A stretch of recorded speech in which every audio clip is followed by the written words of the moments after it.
నమస్కారం. నా పేరు వినయ్ కుమార్. దూరదర్శన్ వార్తలకు స్వాగతం. ముందుగా ప్రధానాంశాలు.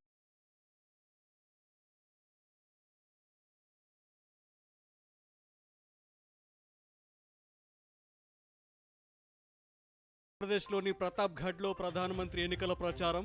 దేశంలో స్థిరమైన ప్రభుత్వం ఉంటేనే అభివృద్ధి కొనసాగుతుందన్న నరేంద్ర మోదీ. రాష్ట్రంలో జరిగిన అసెంబ్లీ ఎన్నికల ఫలితాల్లో మరోసారి వైసీపీనే విజయం సాధించనుందన్న ముఖ్యమంత్రి. విజయవాడలో ఎన్నికల పోలింగ్ సరళిపై ఐపాక్ సభ్యులతో సమీక్షించిన వైఎస్ జగన్మోహన్ రెడ్డి.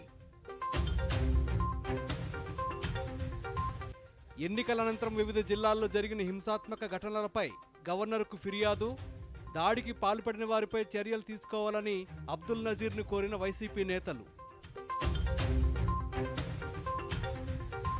డిజిటలైజేషన్తో సుప్రీంకోర్టుకు ఆధునికతను జోడించామన్న ప్రధాన న్యాయమూర్తి.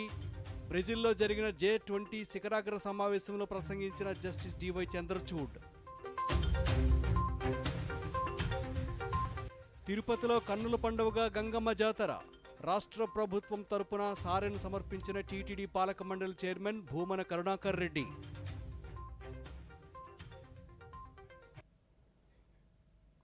వివరాలు చూద్దాం.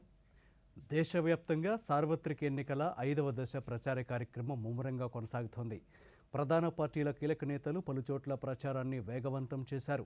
ప్రధానమంత్రి నరేంద్ర మోదీ ఉత్తరప్రదేశ్లోని ప్రతాప్గఢ్లో జరిగిన ఎన్నికల ప్రచార సభలో పాల్గొన్నారు. ఈ సందర్భంగా ఆయన మాట్లాడుతూ దేశంలో బీజేపీ ఎన్డీఏతో కూడిన స్థిరమైన ప్రభుత్వం రావడం ఇండీ కూటమికి నచ్చడం లేదన్నారు.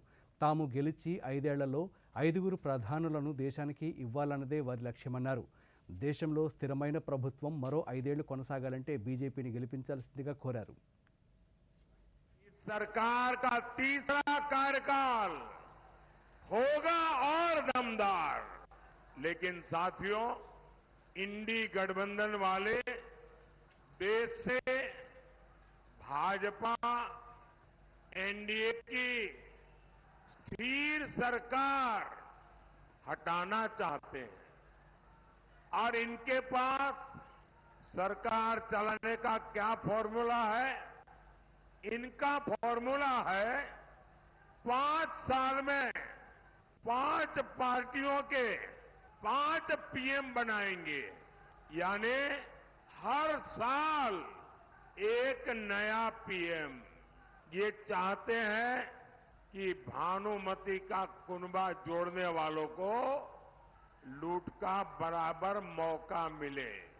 मैं जरा आपसे पूछना चाहता हूं, क्या आपको 5 साल में 5 पीएम मंजूर है?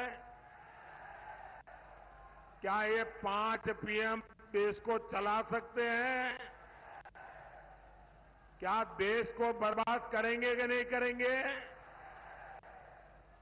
साथियों, एक बार किसी एक छोटे व्यापारी को अपने यहां काम करने के लिए एक सहायक की जरूरत थी, तो उसने अपने आस-पास पड़ोस वालों को कहा कि भाई 22-25 साल का कोई नौजवान मुझे मिल जाए तो मेरे कारोबार में जरा मदद हो जाए और मैं उसको ठीक तनख्वाह भी दे दूंगा. तो किसी को पता चला, वो पहुंच गए कि हाँ 24 साल का क्या आपका जो क्राइटेरिया है वो मैं पूरा कर दूंगा. तो उन्होंने कहा ठीक है, आपके बेटे को लेके आइए. तो उसने क्या किया, 12-12 साल के 2 बच्चों को लेकर आ गया. ప్రధానమంత్రి నరేంద్ర మోదీ ఈరోజు ఉత్తరప్రదేశ్లో పర్యటించారు. సార్వత్రిక ఎన్నికల నేపథ్యంలో అజాంఘడ్ నియోజకవర్గంలో నిర్వహించిన భారతీయ జనతా పార్టీ ఎన్నికల ప్రచార సభలో ఆయన పాల్గొన్నారు. ఈ సందర్భంగా ప్రధాని మాట్లాడుతూ విపక్ష కూటమి పార్టీలు ఓటు బ్యాంకు రాజకీయాలు చేస్తున్నాయని విమర్శించారు. పౌరసత్వ సవరణ చట్టం CAAను మరింత పటిష్టంగా అమలు చేస్తామని తెలిపారు. విపక్షాలు బుజ్జగింపు రాజకీయాలు చేస్తున్నాయని, అబద్ధాలు, అవినీతితో కాలం గడుపుతున్నాయని దుయ్యబట్టారు. కశ్మీర్లో జరిగిన 4వ దశ ఎన్నికల పోలింగ్లో అక్కడి ఓటర్లు బారులు తీరి మరీ ఓట్లు వేశారని తెలిపారు. CAA చట్టం కింద పౌరసత్వ కల్పన ఇప్పటికే ప్రారంభమైందని తెలిపారు. మత ప్రాతిపదిక దేశంలో జరిగిన విభజన రాజకీయాల కారణంగా వలసదారులు తీవ్రంగా నష్టపోయారని తెలిపారు.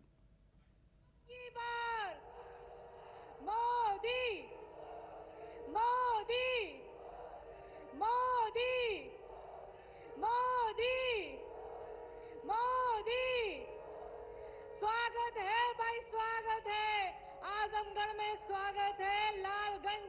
स्वागत है। आने वाले कुछ महीनों में ही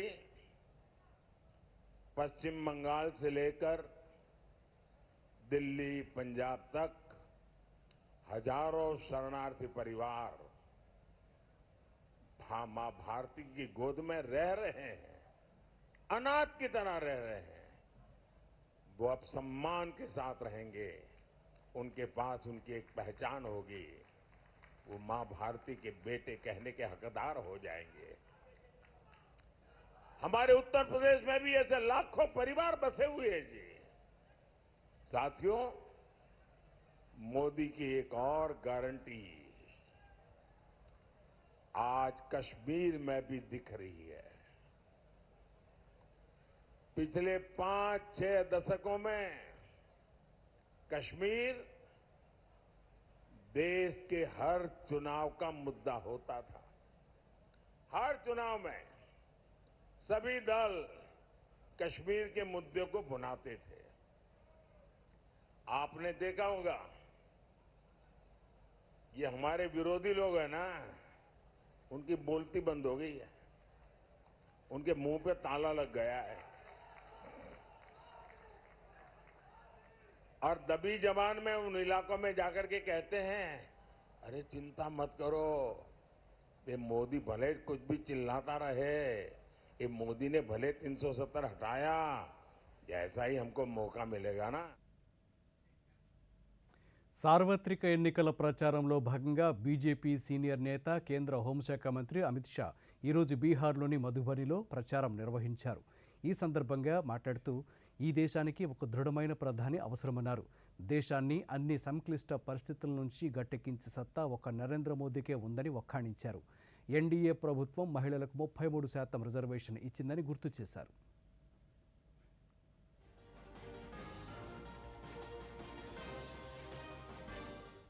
अरे मधुबनी वालों, ये कोई परचूरन की दुकान है क्या कि भागीदारी पीढ़ी चलेगी? इस देश को एक मजबूत प्रधानमंत्री चाहिए जो देश को सभी खतरों से बाहर निकाले। कोरोना जैसी महामारी आए तो देश का नेतृत्व करे। मुझे बताओ मधुबनी वालों, सभी को दोनों टीका कोरोना का लगा है या नहीं लगा है? अरे जोर से बोलो, लगा है या नहीं लगा है? 25 पैसा भी देना पड़ा है। मोदी जी ने कॉफी पिलाकर सामने से टीका लगाया ना भाई। ये तेजस्वी कहते थे ये मोदी टीका है, मत लगाओ। राहुल बाबा भी कहते थे। अच्छा है मधुबनी वाले इनका मानते नहीं है, सबने टीका लगा दिया। भाइयों बहनों, जब पूरे देश ने टीका लगाया है देखा, तो राहुल बाबा भी रात को बहन प्रियंका को लेकर टीका लगाकर आ गए। बोली, अरे राहुल बाबा शर्म करो, शर्म करो। कोरोना जैसी महामारी में आप इस प्रकार की राजनीति करते हो। भाइयों बहनों, इस देश को हर संकट से अगर कोई बचा सकता है तो नरेंद्र मोदी बचा सकता है। मैं आपको बताता हूं, माताएं बहनें बैठी है, इतने साल से लालू जी आपका आरक्षण रोक कर बैठे थे। ये अशोक को मैं कहता हूं, भैया शायद अंतिम टर्म है, अगली बार कोई माता बहन के आपकी जगह टिकट मिल जाएगा, क्योंकि नरेंद्र मोदी जी ने संसद और विधानसभा में माताओं बहनों को 33% आरक्षण देने का काम नरेंद्र मोदी जी ने। ఎన్డీఏ ప్రభుత్వ విధానాలతో ప్రజలు విసిగిపోయి ఉన్నారని జాతీయ కాంగ్రెస్ అధ్యక్షులు మల్లికార్జున ఖర్గే అన్నారు. ఒరిస్సాలోని భువనేశ్వర్లో ఈరోజు మీడియాతో మాట్లాడుతూ యూపీఏ హయాంలో అన్ని వర్గాల ప్రజలకు న్యాయం జరిగిందని, ఎన్నికల్లో వాగ్దానాలు చేయకపోయినా ఆహార భద్రత, విద్యా హక్కు, సమాచార హక్కు చట్టాలను అమలు చేశామన్నారు.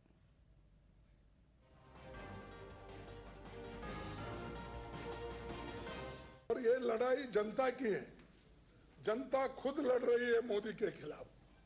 जनता उठी है, नौजवान उठे हैं, वो लोग लड़ रहे हैं और उसीलिए तो हमने 5 न्याय और 25 गारंटी हमने तैयार की है।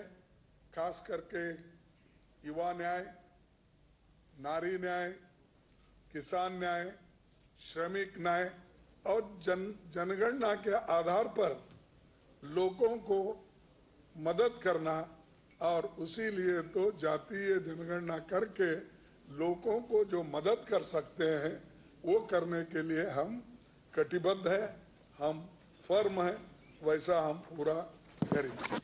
जैसा कि हम यूपीए 2 में फूड सिक्योरिटी एक्ट लाया और उससे ही गरीबों का आज पेट भर रहा है, नरेगा का स्कीम लाया उससे ही लोगों को फायदा हो रहा है, उसी के बाद राइट टू एजुकेशन हमने लाया, उसी से बच्चों को विद्यार्थियों को फायदा हो रहा है।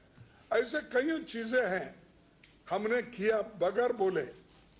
हम कभी नहीं बोले कि हमारी एक गारंटी है इलेक्शन में, लेकिन सत्ता में आने के बाद यूपीए सरकार 1 और 2 में सब कुछ किया। इन्होंने एक విజయవాడలోని రాజ్భవన్లో గవర్నర్ జస్టిస్ అబ్దుల్ నజీర్ని మంత్రి బొత్స సత్యనారాయణ ఆధ్వర్యంలో వైఎస్ఆర్సీపీ బృందం ఈరోజు కలిసింది. పోలింగ్ రోజు, పోలింగ్ తర్వాత వైఎస్ఆర్సీపీ కార్యకర్తలపై టీడీపీ కార్యకర్తలు చేసిన దాడులపై గవర్నర్ అబ్దుల్ నజీర్కి ఫిర్యాదు చేశారు. పల్నాడు, అనంతపురం తదితర జిల్లాల్లో పోలీసు అధికారుల వైఫల్యంపైన వైఎస్ఆర్సీపీ ఫిర్యాదు చేసింది. పోలీసు అధికారులను ఈసీ మార్చిన చోటే హింసాత్మక సంఘటనలు ఎక్కువ చోటు చేసుకున్నాయని, అందుకు కారణమైన వారిపై తగిన చర్యలు తీసుకోవాలని ఫిర్యాదు చేశారు. మంత్రి బొత్సతో పాటు గవర్నర్ని కలిసిన వారిలో మంత్రి మేరుగ నాగార్జున, శాసనసభ్యులు పేర్ని వెంకటరామయ్య, ఎమ్మెల్సీ లేళ్ల అప్పిరెడ్డి, రాజ్యసభ సభ్యులు మోపిదేవి వెంకటరమణ తదితరులు ఉన్నారు.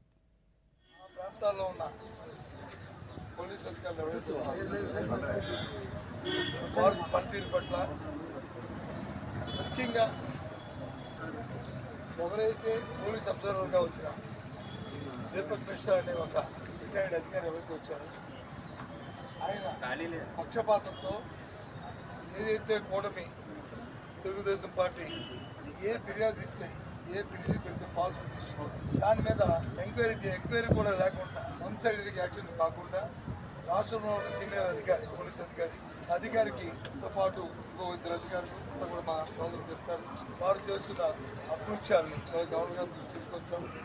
4వ తారీఖున దీని మీద రిజల్ట్ కూడా కౌంటింగ్ కూడా ఉంది కాబట్టి, ఓట్లు వరకు ఉంది కాబట్టి నిష్పక్షపాతంగా జరపవలసినటువంటి ఎన్నికల్ని పక్షపాత ధోరణితో ఏకపక్షంగా ఒక పార్టీకి కొమ్ము కాస్తూ ఇవాళ ఎన్నికల ప్రక్రియని ఏ రకంగా ఎవరెవరు నడిపిస్తున్నారో, పాత్రదారులు ఎవరో, సూత్రధారులు ఎవరో ప్రతిదీ కూడా వారికి కేటగారికల్గా గవర్నర్ గారికి వివరించడం జరిగింది.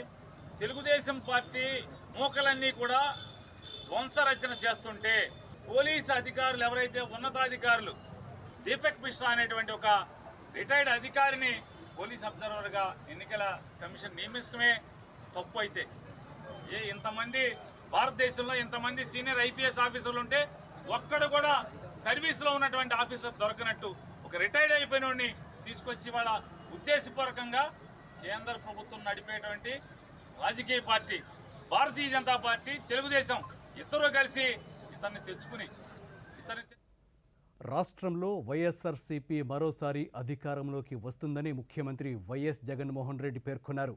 విజయవాడలోని ఐపాక్ కార్యాలయంలోని ఐపాక్ బృందంతో సీఎం జగన్ భేటీ అయ్యారు. ఈ సందర్భంగా సార్వత్రిక ఎన్నికల ఫలితాలపై ముఖ్యమంత్రి మాట్లాడుతూ ప్రజలకు ఈ 5 ఏళ్లలో మంచి పాలన అందించిన కారణంగా 2019 కంటే వైసీపీకి ఎక్కువ అసెంబ్లీ సీట్లు రానున్నాయన్నారు. అసెంబ్లీ స్థానాలతో పాటు గతంలో కంటే ఎక్కువగా లోక్సభ స్థానాలను సైతం కైవసం చేసుకుంటామని ధీమా వ్యక్తం చేశారు. Probably down the line on June 4th, if on the day that results would be coming out, I promise that this results would ensure that the whole country would stand up and look towards Andhra Pradesh. When someone told me last time itself was 151, last time out of 175, 151 itself is a tall number. 22 out of 25 itself is a tall number. This time, we're going to beat that record. We will surpass 151, we will surpass 200. And predominantly, God's grace, touch wood, we've given a good deliverance of the governance. The governance model that was YCP ప్రభుత్వం అమలు చేసిన నవరత్నాలు తమ పార్టీని మరోసారి తిరిగి అధికారంలోకి తీసుకొస్తాయని ఆ party senior నేత ఉప ముఖ్యమంత్రి నారాయణస్వామి అన్నారు. చిత్తూరులో మీడియాతో మాట్లాడుతూ జూన్ 4న తమ పార్టీ గతంలో కంటే ఎక్కువ స్థానాలను గెలుచుకుంటుందన్నారు.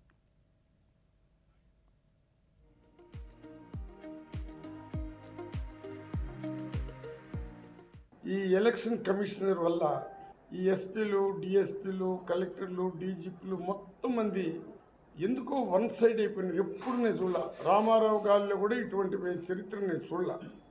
నేను అడిగినప్పుడంతా వాళ్ళు జవాబు పెట్టిన పుల్లూరు అని ఒక హరిజనవాడ ఎస్ఆర్పూర్లో ఎప్పుడు తెలుగుదేశం గవర్నమెంట్ ఎప్పుడు కూడా తెలుగుదేశం నాయకుల మూకుమ్మడిగా దళిత వాళ్ళ పైన పడతారు కానీ వేరే గ్రామాలు టచ్ చేయరు వాళ్ళు.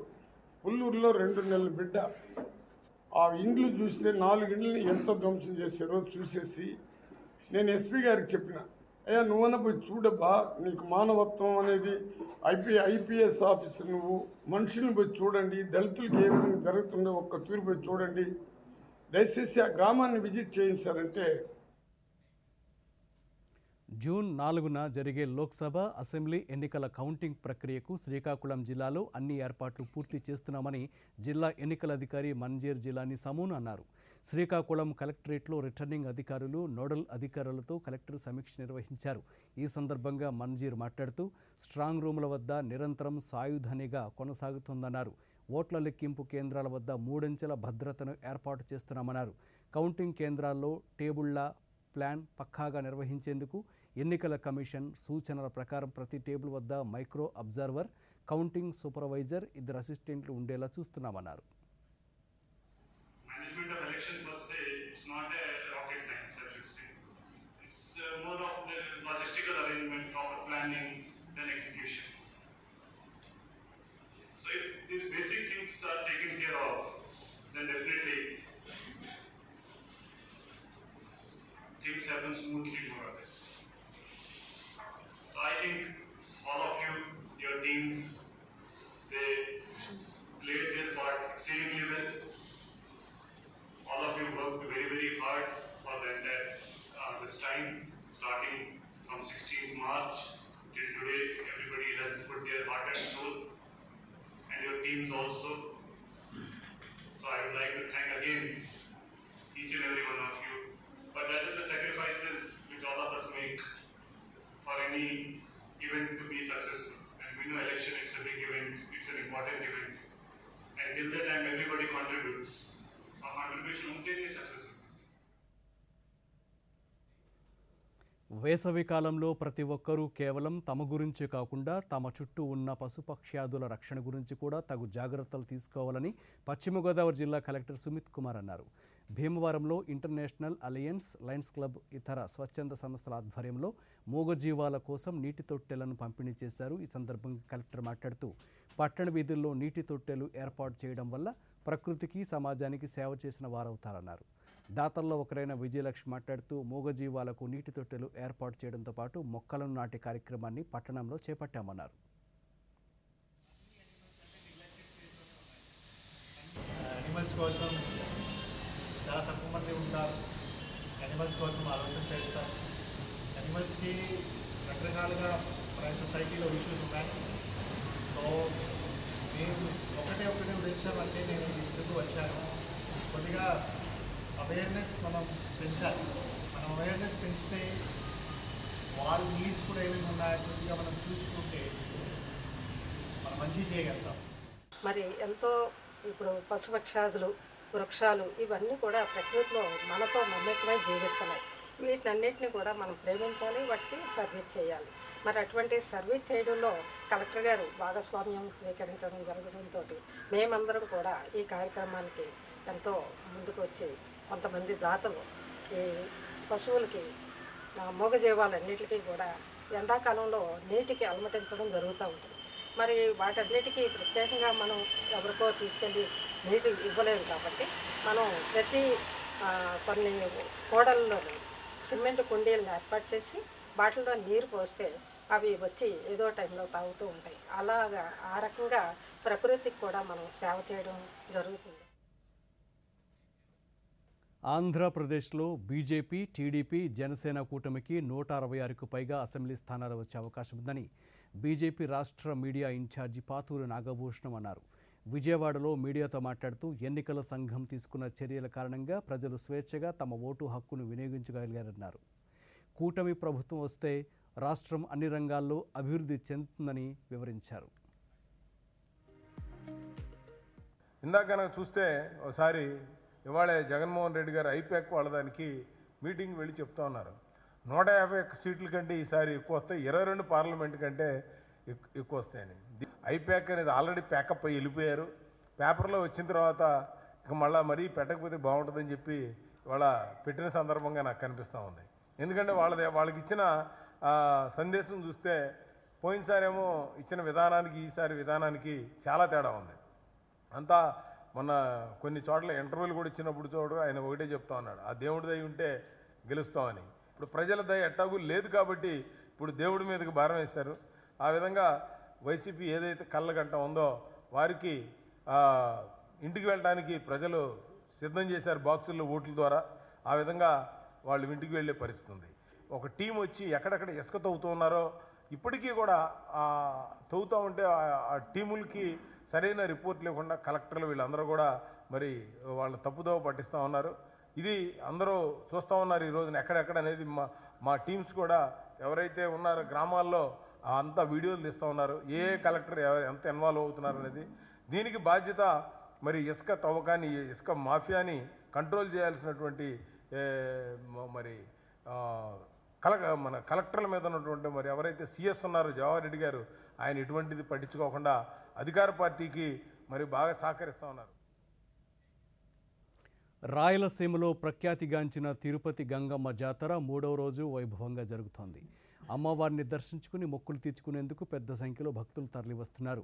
రాష్ట్ర ప్రభుత్వం తరపున టీటీడీ పాలక మండలి చైర్మన్ భూమన కరుణాకర్ రెడ్డి అమ్మవారికి ఈ ఉదయం పట్టు వస్త్రాలను సమర్పించారు. ఈ సందర్భంగా మీడియాతో మాట్లాడుతూ అమ్మవారి ఆశీస్సులతో ప్రజలందరూ సుభిక్షంగా ఉండాలని కోరుకున్నానని చెప్పారు. గంగమ్మ గుడి పునర్నిర్మాణ కార్యక్రమంలో భాగంగా పునాది తీసినప్పుడు ఎప్పుడో పూర్వ పల్లవ రాజుల కాలం నాటి రాళ్ళు కూడా దొరికినాయి అంటే ఎంత పురాతనమైనటువంటి గుడి ఇది అని మనం అందరం కూడా తెలుసుకోవచ్చు. ఎప్పుడో 1400, 1300 సంవత్సరాల క్రితం ఈ దేవాలయాన్ని ప్రారంభిస్తే మళ్ళీ అనంతాళ్వార్ స్వామి సాక్షాత్తు శ్రీ మహావిష్ణువైన వెంకటేశ్వర స్వామి ప్రథమ పౌరుడైన తిరుమల నంబి ప్రియ శిష్యుడు జగద్గురువు రామానుజాచార్యుల సమకాలికుడు అనంతాళ్వార్ యొక్క అమృత హస్తాలతో ప్రారంభమైనటువంటి పునర్నిర్మాణ కార్యక్రమం మళ్ళీ ఈ రోజున పునర్నిర్మాణం కావటం మనందరి అదృష్టం. స్వామివారి తన ప్రియమైనటువంటి చెల్లెలికి సారె ఇచ్చేటువంటి సాంప్రదాయం కూడా ప్రారంభమయ్యింది కూడా. అనంతపురం జిల్లాలో డెంగీ వ్యాధి నివారణలో ప్రతి ఒక్కరూ భాగస్వామ్యులు కావాలని డెంగీ మలేరియా నివారణ జిల్లాధికారి ఓబులు తెలిపారు. జాతీయ డెంగీ దినోత్సవం సందర్భంగా వైద్య ఆరోగ్య శాఖ ఆధ్వర్యంలో జిల్లాలో వివిధ కార్యక్రమాలు నిర్వహించారు. ఈ సందర్భంగా దూరదర్శన్తో మాట్లాడుతూ ప్రతి ఒక్కరూ తమ నివాస ప్రాంతాల్లో దోమల నిర్మూలనకు అధిక ప్రాధాన్యత ఇవ్వాలన్నారు. ప్రతి శుక్రవారం డ్రై డేను నిర్వహించి మురుగునీరు నిల్వ లేకుండా చూసుకోవాలన్నారు. మనం ఎలా కంట్రోల్ చేయాలనేటువంటి విషయాల మీద మనం ఈ కార్యక్రమాన్ని ఏర్పాటు చేశాం. ప్రతి ఇంటికి వెళ్ళి దోమల ద్వారా వచ్చేటువంటి వ్యాధులు ఏవైతే ఉన్నాయో డెంగ్యూ, మలేరియా, చికెన్ గునియా అవగాహన ఏర్పాటు చేసుకున్నాం. ఈరోజు ఈ సంవత్సరం మనం ప్రతి సంవత్సరం ఒక థీమ్ని ఏర్పాటు చేసుకోవడం జరుగుతుంది. సమాజ భాగస్వామ్యంతో డెంగ్యూ వ్యాధిని నిర్మూలించడం అనేటువంటి కాన్సెప్ట్తోని మనం ముందుకెళ్తున్నాం. ఈ ఇంటి బయట ఇంటి లోపల ఉన్నటువంటి నీటి నిల్వలకు సంబంధించి మనం అవగాహన కల్పించాము. ఎక్కడైతే కేసు నమోదవుతుందో, డెంగ్యూ కేసు నమోదవుతుందో దానికి సంబంధించినటువంటి అవగాహన కల్పించడం, అలాగే ఫాగింగ్ యాక్టివిటీస్ కానివ్వండి, అలానే ఇంటింటికి మందు పిచికారీ చేయడం కానివ్వండి, కింద లార్వాలు ఏవైతే ఉన్నాయో లార్వాలకు ప్రతి ఇంటికి వెళ్ళి అవగాహన కల్పించడం కానీ, అలాగే ఇప్పుడు మలేరియా డిపార్ట్మెంట్కి సంబంధించి గవర్నమెంట్ ఆఫ్ ఆంధ్రప్రదేశ్లోని గవర్నమెంట్ ఆఫ్ ఇండియా కానివ్వండి, దానికి సంబంధించినటువంటి ఒక యాప్ బేస్డ్. సార్వత్రిక ఎన్నికల్లో ఇప్పటికే 4 దశల ఎన్నికలు పూర్తవగా మరో 3 దశలు మిగిలున్నాయి. ఈ నేపథ్యంలో దేశవ్యాప్తంగా ప్రచారం నిర్వహించే జాతీయ పార్టీల ప్రచార ప్రముఖులు ఇతరులకు ఆదర్శంగా మెలగాలని కేంద్ర ఎన్నికల సంఘం కోరింది. తమ మాటలు ప్రస్తావనల్లో సమన్వయం పాటించేలా చూసుకోవాల్సిన బాధ్యత ప్రధానంగా అగ్రనేతలపైనే ఉందని పేర్కొంది. ఈ మేరకు ఈసీ ఓ ప్రకటన కూడా విడుదల చేసింది.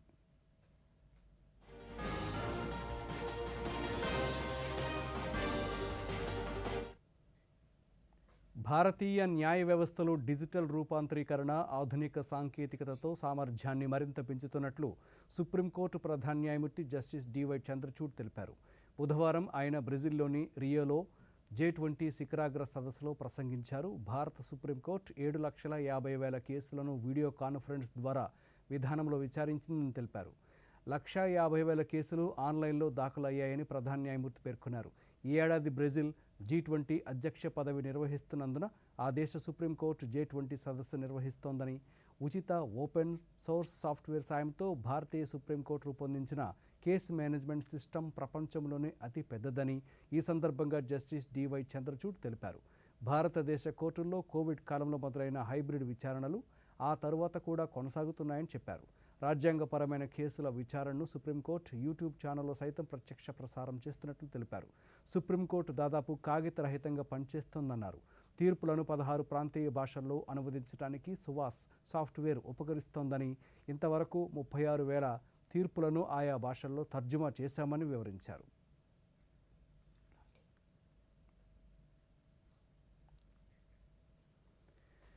దేశీయ స్టాక్ మార్కెట్ సూచీలు ఈరోజు లాభాల్లో ముగిశాయి. మదుపర్ల మద్దతుతో బాంబే స్టాక్ ఎక్స్చేంజ్ సెన్సెక్స్ 673 పాయింట్లు లాభపడి 73,663 పాయింట్ల వద్ద, నిఫ్టీ 203 పాయింట్ల లాభంతో 22,403 పాయింట్ల వద్ద ట్రేడింగ్ను ముగించాయి. డాలర్తో రూపాయి మారకం విలువ 83 రూపాయల 50 పైసలుగా ఉంది. ఈ వార్తలు ఇంతటితో సమాప్తం. నమస్కారం.